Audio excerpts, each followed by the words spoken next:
అడుసు తొక్కనేలా కాలు కడగనేలా అన్నారు పెద్దలు. నోరు జారనేలా వివరణ ఇవ్వనేలా అనేలా ఉన్నాయి నేటి రాజకీయ పరిస్థితులు. తెలంగాణ అసెంబ్లీలో కొందరు సభ్యుల మాటలు నవ్విపోదురుగాక మాకేడి సిగ్గు అన్నట్టుగా కనిపిస్తున్నాయి. చట్టాలు చేసే సభలో ఉంటూ చిల్లర మాటల్ని కూడా చాలా కామన్ వర్డ్స్గా అభివర్ణించేస్తున్నారు. ఇంతకీ ఈ రచ్చకు కారణం ఏంటో మీకు తెలుసుగా? అసెంబ్లీలో దానం ధనాధన్.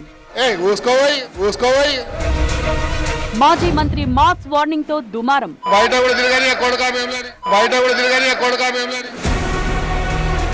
వ్యాఖ్యలపై వివరణ ఇచ్చుకున్న MLA. If you feel or anybody feel that it hurt my anybody's sentiment, I express my regrets for that, sir. I express my regrets for that, sir. వరుస వివాదాల్లో నాగేందర్. తోలు తీస్తా కొడక ఒక్కొక్కంది తోలు తీస్తా కొక్కంది చెప్తున్నా మరే బయట కూడా తిరగని అని చెప్తున్నా నేను. విన్నారా హైదరాబాదీస్? సిటీలో ఇట్లాంటి బూత్ లాంగ్వేజ్ కామన్ అట. నిజంగా హైదరాబాద్ భాష అంటే అంత పొలైట్ గా ఉంటుందా? మాట మాటకు బూత్ ప్రతిధ్వనిస్తుందా అనే చర్చ జరుగుతోంది ఇప్పుడు. చెప్పింది మామూలు వ్యక్తి అయితే లైట్ తీసుకునేవాళ్ళం, కానీ ఆ మాట అన్నది చట్టసభలో సీనియర్ సభ్యుడు, గతంలో మంత్రిగా పనిచేసిన దానం నాగేందర్. కాబట్టే ఇదిప్పుడు పొలిటికల్ గా దుమారం రేపుతోంది. బయట కూడా తిరగని కొడుకా మేమని ఏమనుకుంటున్నారా మీరు?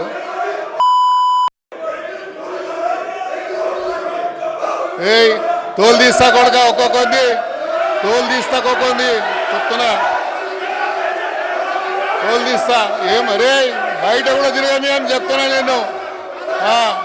చివరి రోజు బడ్జెట్ సెషన్ లో అసెంబ్లీ సాక్షిగా దానం వాడిన భాషది. మేం బీప్ వేశాం కాబట్టి మీకు లైట్ అనిపించొచ్చు, కానీ దాని అర్థం చాలా ఉంది. బీఆర్ఎస్ సభ్యులనుద్దేశించి ఆయన చేసిన ఈ కామెంట్స్ మామూలు రచ్చ రేపట్లేదు. ఆ మాటలపై తీవ్రంగా రియాక్ట్ అయిన ప్రధాన ప్రతిపక్షం బీఆర్ఎస్ ఇది దుశ్శాసన సభ అంటూ వాకౌట్ చేసింది. గన్ పార్క్ లో నిరసన తెలిపింది. మా ఎమ్మెల్యేలందరినీ కూడా ఒక బజారు భాషలో మా సాటి ఎమ్మెల్యేతో తిట్టించిన వైనం ఏదైతే ఉందో ఇది నిజంగా కూడా ప్రజాస్వామ్యానికి అందరికీ ఈ శాసనసభకి ఒక చీకటి రోజు.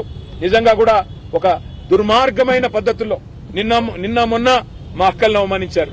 ఈ రోజు మొత్తంగా ఒక సాడిస్ట్ మాదిరిగా ముఖ్యమంత్రి ఇవాళ ఈ రకంగా పైశాచికానందం పొందుతూ ఒక సభ్యుడు మమ్మల్ని అమ్మ అక్క అని తిడుతుంటే పైశాచికానందం పొందుతూ అందరిని ఉసిగొల్పుతూ ఆయన పక్కన నిలబడండి పొండి అని ఉసిగొల్పుతూ ఒక సాడిస్ట్ ముఖ్యమంత్రి లాగా రేవంత్ రెడ్డి వ్యవహారం చేస్తా ఉన్నాడు. అయితే దానం వ్యాఖ్యలను ఎంఐఎం పక్ష నాయకుడు అక్బర్ కూడా తప్పుపట్టారు. సభకు క్షమాపణ చెప్పాలని డిమాండ్ చేశారు. సభాపతి సూచనతో దీనిపై వివరణ ఇచ్చిన దానం హైదరాబాద్ లో ఇలా మాట్లాడడం వెరీ కామన్ అనేశారు. He is a senior legislator. He owes an apology. I request him through you to kindly apologize. It is a very wrong message which will go. Sir, not using, sir, you might have not heard. Sir, he said about mothers. That is not right. చేసింది మామూలు వ్యాఖ్యలు కాదు. ఆ టైంలో తాను నిలబడిన place మామూలుది కాదు. అందుకే డ్యామేజ్ కవర్ చేసుకునే ప్రయత్నం చేశారు మాజీ మంత్రి. మరోసారి మీడియా ముఖంగా వివరణ ఇచ్చుకున్నారు. హైదరాబాద్ ప్రజల సమస్య వచ్చినప్పుడు హైదరాబాద్ అందరు ప్రజలు వచ్చి చెప్పుకోలేరు కాబట్టి వాళ్ళకున్న సమస్యల మీద నాకు ఉన్నటువంటి అవగాహనని ప్రభుత్వం దృష్టికి తీసుకుపోవాలని నేను స్పీకర్ గారిని విన్నవించుకున్నప్పుడు స్పీకర్ గారు నాకు అవకాశం ఇచ్చారు. ఆ అవకాశాన్ని సద్వినియోగం చేసుకోవాలన్నటువంటి ఆలోచనతో నేను మైక్ పట్టుకోగానే అక్కడి నుంచి ఉచ్చరించనటువంటి మాటల్ని వాళ్ళు మాట్లాడుతూ వాడు వీడు అని అక్కడి నుంచి మాట్లాడుతూ ఉన్నారు. నేను మాట్లాడింది మాత్రము మైక్లో వచ్చింది, వారు అక్కడి నుంచి మాట్లాడేది రికార్డులోకి ఎక్కలేదు. వాళ్ళు మాట్లాడే తీరుని దృష్టిలో ఉంచుకొనే తెలంగాణలో ఊత పదం కాబట్టి ఆ ఊత పదంగా నేను అనేసాను తప్ప ఉద్దేశపూర్వకంగా ఎవరిని అనాలని కాదు. అయితే బీఆర్ఎస్ వాళ్ళు సైతం దానం తీరుపై తగ్గేదేలే అంటున్నారు. ఆయన బూతు పురాణానికి తగ్గట్టే రిప్లై ఇస్తున్నారు. మీరు భయపెట్టితే ఇక్కడ భయపడేటోడు ఎవరు లేడు. హైదరాబాద్ నడి బొడ్డుల్నే ఉన్నా, నడి బొడ్డుల్నే తిరుగుతున్నా. నీకు దమ్ముంటే నువ్వు మొగోనివే అయితే చెప్పు, నేను ఎడికి రావాలి చూసుకుందామన్నావు కదా. నీ ఖరీదాబాద్ చౌరస్తాకి రావాలన్నా, అశోక్ నగర్ చౌరస్తాకి రావాలన్నా నువ్వు డేట్ టైం పెట్టు, నేను రావడానికి సిద్ధంగా ఉన్నా బిడ్డ దానం నాగేందర్.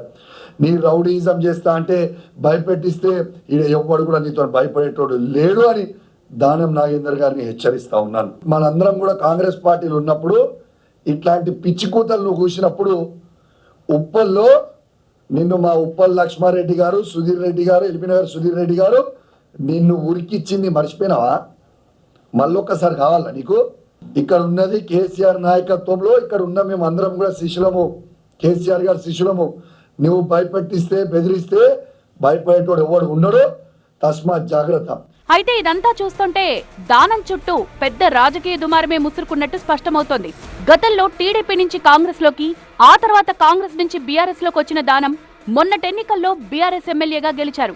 అయితే కాంగ్రెస్ అధికారంలోకి రావడంతో గోడ దూకేశారు.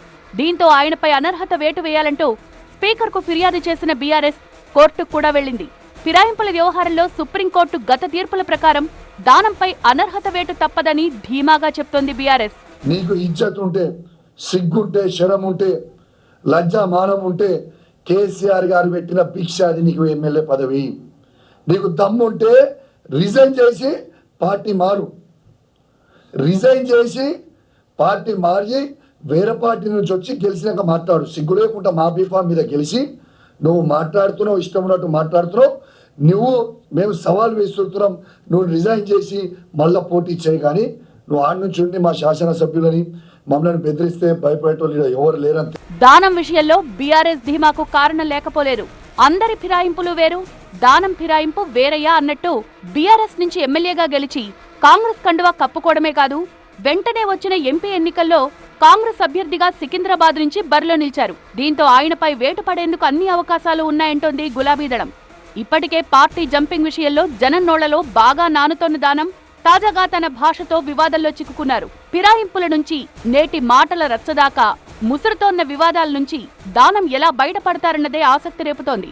దానం ఇచ్చిన వివరణ సరిపోతుందా, లేక ఈ పొలిటికల్ సలసల మరింత కాగుతూనే ఉంటుందా చూడాలి.